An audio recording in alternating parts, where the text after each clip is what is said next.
কোরআনের একটা কলব আছে, আমাদের দেহে যেমনি কলব আছে, প্রতিটা প্রাণীর যেমনি কলব আছে, অন্তর আছে, কোরআনেরও কলব আছে না নাই?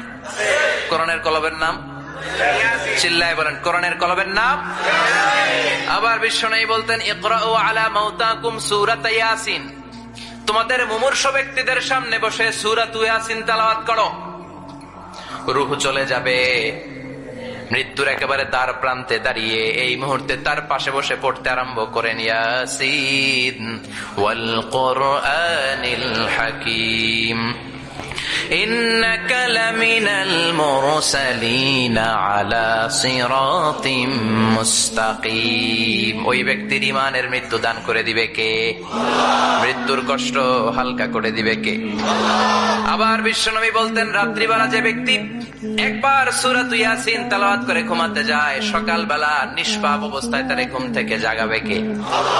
তাহলে এই সূরার মর্যাদা কম কম না বেশি বেশি? কলবুল কোরআন, এটা কোরআনের কলব, একবার পড়লে 10 পারার সওয়াব। কোরআনের কলবের নাম কি? ভুলে যাবেন না তো? বেশি বেশি তেলাওয়াত করতে রাজি আছেন? সকাল সন্ধ্যা তেলাওয়াত করবেন তো?